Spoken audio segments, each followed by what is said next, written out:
నమస్తే, welcome to special focus. ఒక తండ్రి, ఇద్దరు కుమారులు, ఇద్దరివి భిన్నమైన ఆలోచనలు. నేను గొప్ప అంటే నేను గొప్ప అనే తత్వం వీళ్ళిద్దరిది. కలిసి ఉండలేక విడిపోతారు.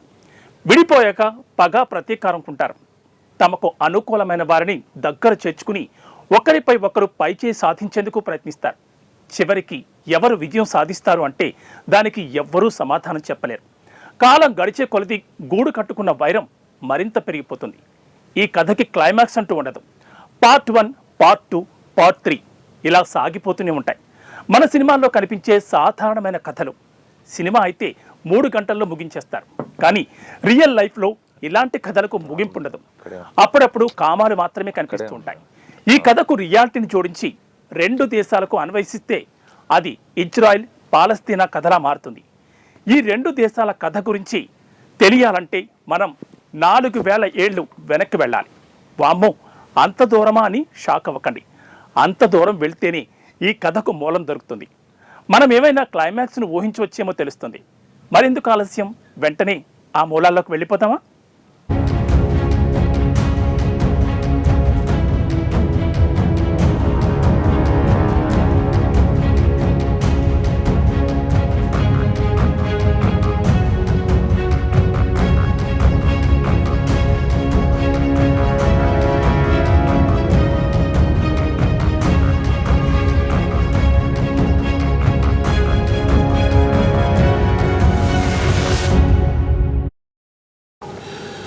దేవుడు ఒక్కడే, నిర్గుణ రూపుడు.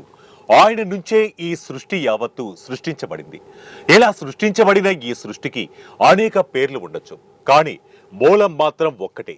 ఇప్పుడు మనం చెప్పుకుంటున్నా, ఆచరిస్తున్న అన్ని రకాలైన మతాలకు ఆ ఒక్కడే కారణం. ఇప్పుడు జరుగుతున్న గొడవలకు కూడా ఆ ఒక్కడే కారణం.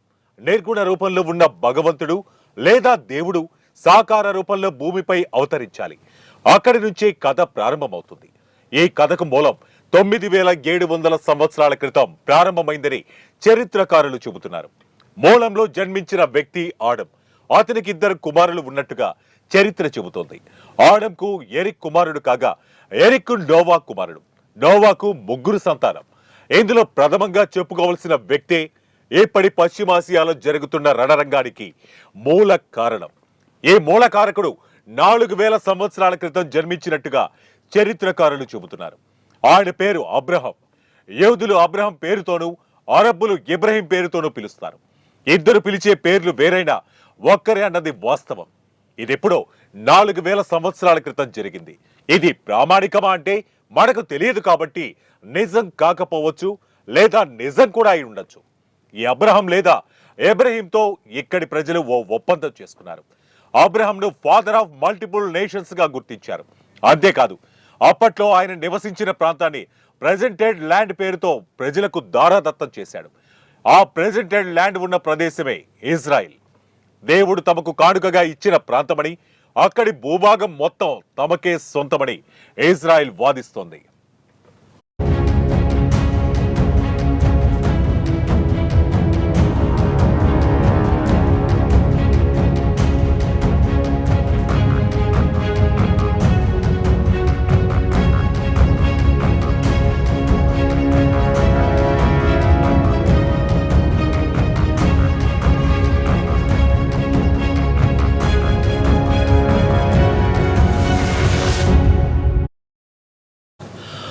ఇజ్రాయెల్ చేస్తున్న వాదనలకు సరైన ఆధారాలు లేవని, ఒకప్పుడు ఇజ్రాయెల్ అనే దేశం లేదని, అది పాలస్తీనాలో భాగంగా ఉండేదని, బ్రిటిషర్ల నిర్వాకం కారణంగానే తమ భూభాగాన్ని చీల్చి ఇజ్రాయెల్ను ఏర్పాటు చేశారని ప్రపంచంలో తిరస్కరించబడిన యూదులంతా ఈ ప్రాంతానికి వచ్చి ఇది తమ ప్రాంతం అంటూ వాదించడమే కాకుండా గాజా, జెరూసలేం మొత్తాన్ని కూడా సొంతం చేసుకోవాలని చూస్తోందని ఇస్లామిక్ దేశాలు విమర్శిస్తున్నాయి. ఇప్పుడు కొట్టుకుంటున్న యూదులు ఎలా వచ్చారు, ఇస్లామిక్ దేశాలు ఎలా వచ్చాయి అనే విషయాన్ని చరిత్రలోకి వెళ్ళి కొంచెం తెలుసుకునే ప్రయత్నం చేద్దాం. ఈ చరిత్రను తెలుసుకునేటప్పుడు కొంత తికమకగా ఉంటుంది. జాగ్రత్తగా అర్థం చేసుకుంటే చాలా ఈజీగా అర్థమవుతుంది. ఫాదర్ ఆఫ్ మల్టిపుల్ నేషన్స్ అని చెప్పబడే అబ్రహం లేదా ఇబ్రహీంకు 2 కుమారులు ఉన్నారు. ఒకరు ఇసాక్, రెండో వ్యక్తి ఇస్మాయిల్. ఈ ఇసాక్ నుంచే జూడాయిజం, క్రిస్టియానిటీ పుట్టాయి. ఇసాకు జాకబ్, జోసెఫ్ 2 కుమారులు ఉన్నారు. వీరిద్దరు కూడా పూర్వీకుల మాదిరిగానే ప్రవక్తలు. వీరంతా భగవంతుడి తత్వాన్ని ప్రజలకు బోధించేందుకే భూమిపై జన్మించారని చెబుతుంటారు. ఇక జాకబ్కి 12 మంది కుమారులు ఉన్నారు. వీరంతా ట్రైబల్స్. ఈ 12 మంది వేరువేరు ప్రాంతాల్లో వేరువేరు రాజ్యాలను స్థాపించుకున్నారు. జాకబ్కు మరో పేరు ఇజ్రాయిల్. ఈయన పేరు మీదే ఇజ్రాయిల్ దేశం ఏర్పడింది. ఇక జోసెఫ్ ఇప్పటి ఈజిప్ట్లో రాజ్యాన్ని స్థాపించాడు. ఆయన సంతతి వారంతా సిరియాతో పాటు వివిధ ప్రాంతాల్లో నివసించడం మొదలుపెట్టారు. జాకబ్, జోసెఫ్ నుంచి వచ్చిన సంతతి వారంతా ఒకే దేవుడిని కాకుండా భిన్నమైన దేవుళ్లను పూజించేవారు. వీరందరినీ ఏకం చేయడం కోసం క్రీస్తుపూర్వం 1280లో మోసెస్ అనే వ్యక్తి భూమిపై అవతరించారని చెబుతారు. భగవంతుడి నుంచి 10 కమాండ్మెంట్స్ ను అందుకుని ఈజిప్ట్ లో బానిసలుగా ఉన్న ఇజ్రాయెల్స్ ను ఇప్పటి ఇజ్రాయెల్ కు తీసుకొచ్చారని చెబుతారు.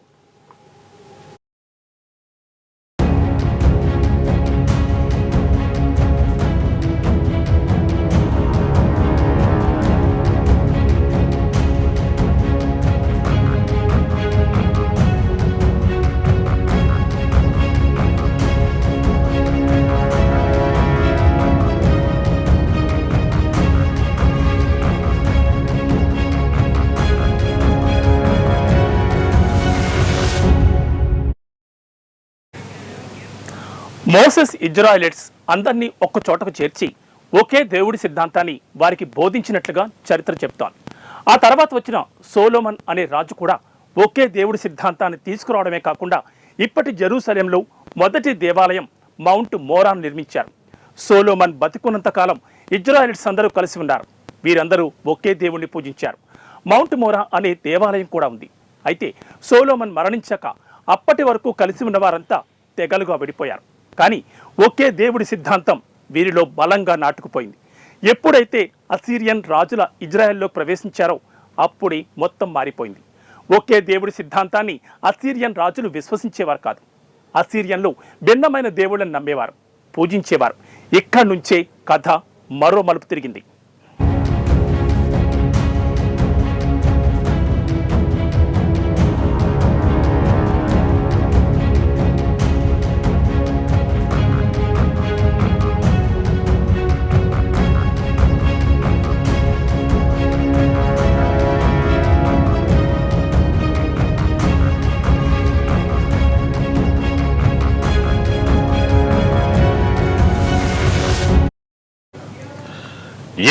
ఇరాన్ నుంచి ఈ అసీరియన్ తెగ ఇజ్రాయెల్లోకి వచ్చి ఇజ్రాయిలైట్ తెగలను తరిమికొట్టి ఆ ప్రాంతాన్ని ఆక్రమించుకుంది.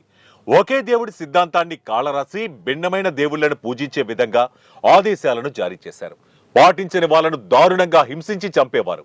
ఇక బాబిలోనియన్ తెగ రాకతో ఆ ప్రాంతంలో మరికొన్ని మార్పులు చోటు చేసుకున్నాయి.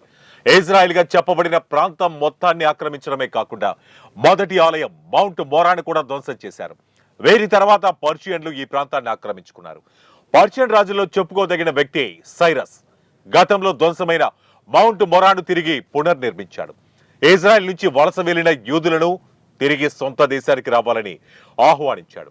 సైరస్ తర్వాత ఆ ప్రాంతాన్ని గెలుచుకున్న గ్రీకు రాజు అలెగ్జాండర్ రాకతో ఇజ్రాయెల్ ప్రాంతం మరో మలుపు తిరిగింది. తనకు ట్యాక్సులు కట్టి తనకు విధేయులుగా ఉంటే వారికి అన్ని విధాలుగా సహకరిస్తానని చెప్పాడు. అలెగ్జాండర్ పరిపాలన కాలంలోనే ఈ ప్రాంతంలోని యూదులు కొంత బలాన్ని సమకూర్చుకున్నారు. డోరా అనే మత గ్రంథాన్ని ప్రత్యేకంగా లిఖించుకున్నారు. అలెగ్జాండర్ తర్వాత మరలా పాత రోజులే వచ్చేశాయి. ఆ ప్రాంతాన్ని పరిపాలించిన రాజులు గ్రీకు దేవతలను నమ్మడం, ఇజ్రాయెల్ ప్రాంతవాసులు కూడా గ్రీకు దేవతలను నమ్మాలని బలవంతం చేశారు.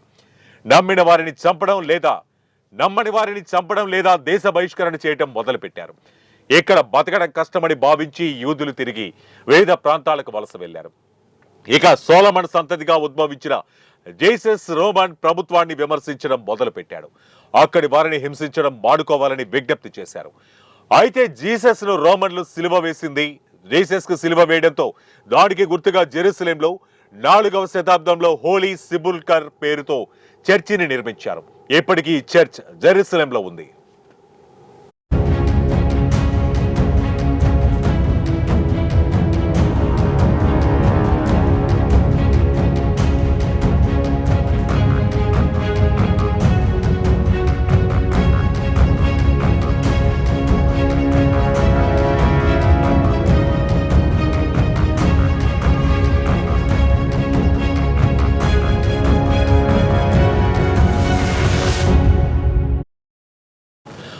ఐదవ శతాబ్దం తర్వాత ఈ ప్రాంతంలో రోమన్ క్రమంగా బలహీనమవుతూ వచ్చింది. ఈ సమయంలో ఈ ప్రాంతంలో యూదులకు క్రైస్తవులకు మధ్య యుద్ధాలు జరిగాయి. ఈ యుద్ధాలు కేవలం ఎవరు దేవుడు గొప్ప అన్న దాని మీదనే. ఈ యుద్ధాలకు భయపడి ఇజ్రాయెల్లో ఉన్న యూదులు అక్కడి నుంచి వలస వెళ్లిపోయారు. ఇక క్రీస్తు శకం 570లో ఇస్మాయిల్ సంతతికి చెందిన మహమ్మద్ అనే ప్రవక్త ఇస్లాంను స్థాపించారు. మహమ్మద్ మక్కాలో ఈ మతాన్ని స్థాపించాడు. ఇస్లాంను స్థాపించడానికి ముందు మహమ్మద్ రెక్కల గుర్రంపై జెరూసలేం వెళ్లి ఇప్పుడున్న ఆల్ అక్సా మసీదులో ప్రార్థనలు చేశారని చెబుతారు. అయితే అప్పట్లో అక్కడ ఆల్ అక్సా మసీదు లేదని, మౌంట్ మొరా మాత్రమే ఉండేదని ఇజ్రాయిలీ చెబుతారు. ఇస్లాం మతానికి చెందిన రాజులు మౌంట్ మొరాను కూల్చేసి ఆ కాంప్లెక్స్ లో 2 మసీదులు నిర్మించారని చెబుతారు. ఈ కాంప్లెక్స్ ప్రహరీ గోడలో ఒక భాగంలోని గోడను ఇజ్రాయిల్ పవిత్రమైనదిగా నమ్ముతారు. ఆ గోడకే వారు ప్రార్థనలు చేస్తారు. ఈ గోడనే వెస్టర్న్ వాల్ అని పిలుస్తారు. ఇది ఇజ్రాయిల్కు పవిత్రమైనది. ఈ కాంప్లెక్సే ఇన్ని గొడవలకు కారణమైంది. 1000 సంవత్సరం వరకు వివిధ దేశాలకు వలస వెళ్లిన యూదులు తమ పూర్వీకులు నిర్మించిన వెస్టర్న్ వాల్ ను దర్శించుకొని ప్రార్థనలు చేసేవారు. అయితే అప్పటికే ఇజ్రాయెల్ ముస్లిం రాజుల వశమైంది. ఈ ప్రాంతాన్ని పాలస్తీనా పేరుతో పరిపాలించేవారు. ముస్లిం రాజులపై యూరోపియన్ కంట్రీస్ నుంచి పెద్ద ఎత్తున దాడులు జరిగాయి. ఈ దాడులనే హోలీ వార్స్ అని పిలిచేవారు. ఆ తర్వాత ఈ ప్రాంతాన్ని 1517 వరకు ఈ పాలస్తీనా ఇజ్రాయెల్ ప్రాంతం ముస్లిం రాజుల పాలనలోకి వచ్చింది. ఆ తర్వాత 1917 వరకు జెరూసలేం ఓటోమన్ రాజ్యం పరిధిలోకి వచ్చింది. ఇక్కడే మరో మలుపు తిరిగింది.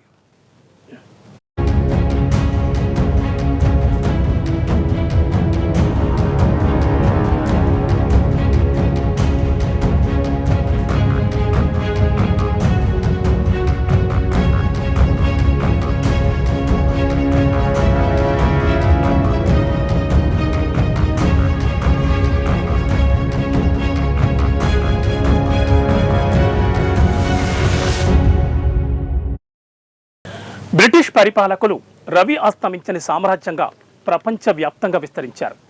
మిగిలిన కొన్ని భూభాగాలపై కూడా కన్నేశారు. ఒట్టోమన్ సామ్రాజ్యాన్ని గెలుచుకోవాలని అనుకున్న ఒంటరిగా పోరాటం చేస్తే సాధ్యం కాదని అర్థమైంది. ప్రపంచంలోని యూదులందరికీ వర్తమానం పంపింది. ఒట్టోమన్ రాజ్యాన్ని ఓడించి తమ హస్తగతం చేస్తే ఆ ప్రాంతాన్ని 2గా విభజించి ఇజ్రాయెల్ పాలస్తీనాకు అందజేస్తామని చెప్పింది. మొదటి నుంచి సమస్యాత్మకంగా ఉన్న జెరూసలేం మీద కూడా ఓ నిర్ణయం తీసుకుంటామని బ్రిటన్ తెలిపింది. అంతేకాదు అటు ఫ్రాన్స్ కూడా ఇదే ఆఫర్ ఇచ్చింది. మొదటి ప్రపంచ యుద్ధంలో ఒట్టోమన్ రాజును ఓడించి సామ్రాజ్యాన్ని హస్తగతం చేసుకుంది. అనుకున్నట్లుగానే అప్పటి ఒట్టోమన్ రాజ్యాన్ని 2గా విభజించి పాలస్తీనా ఇజ్రాయెల్కి అప్పగించింది. కానీ సమస్యాత్మకమైన జెరూసలేం విషయంలో చేతులెత్తేసింది బ్రిటన్.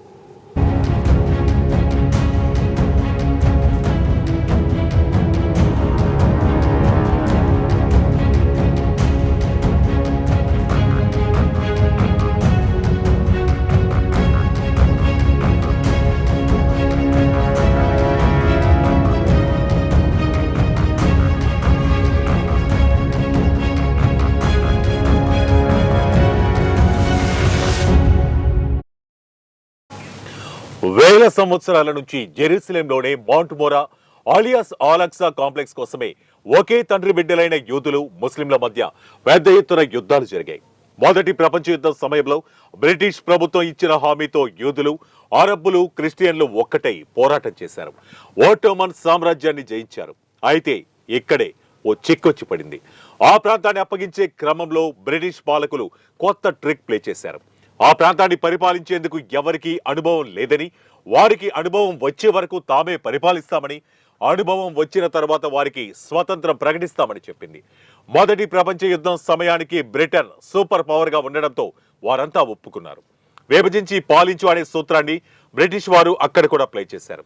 అరబ్బుల కోసం, యూదుల కోసం, క్రిస్టియన్ల కోసం 3 సంస్థలు ఏర్పాటు చేశారు. ఈ 3 సంస్థలు ఎవరికి వారే గొప్పవారు అని చెప్పడం మొదలుపెట్టాయి. పూర్వీకులు చేసిన తప్పులు చేయకూడదని కలిసి దక్కించుకున్న ప్రాంతంలోనే మరోసారి 3 శక్తులు ఆవిర్భవించాయి. అదే సమయంలో జర్మనీలో యూదులలో హిట్లర్ ఊచకోత కోశాడు. తమ ఓటమికి యూదులే కారణమని నమ్మారు.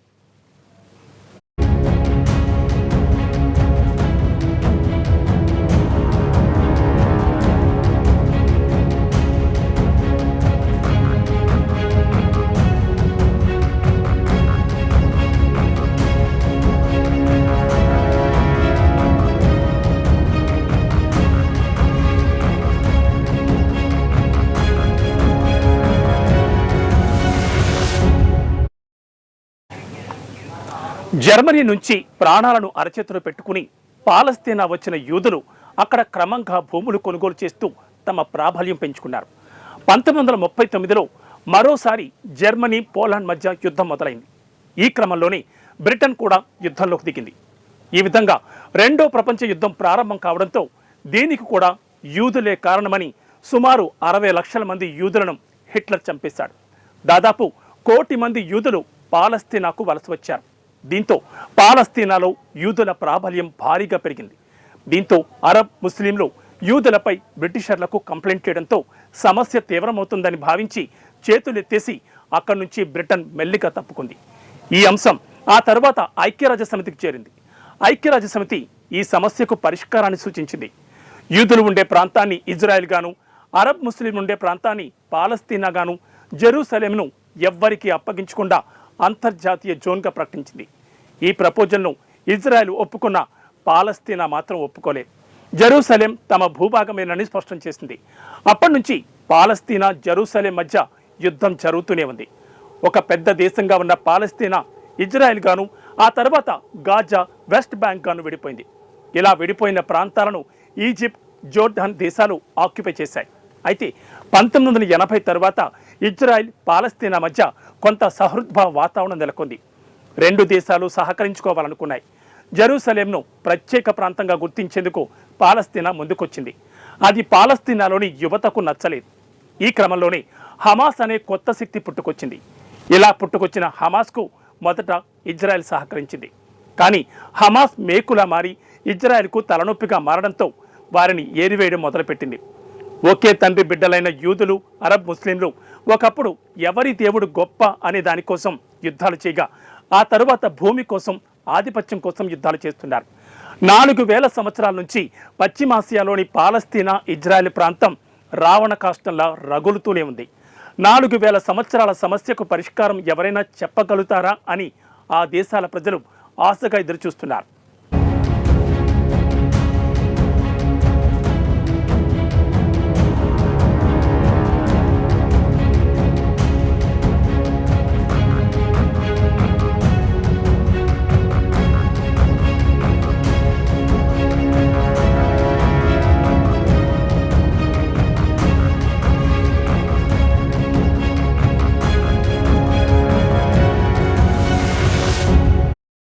ఇవి ఇవాల్టి స్పెషల్ ఫోకస్. మరో అంశంతో మళ్ళీ కలుద్దాం. నమస్తే.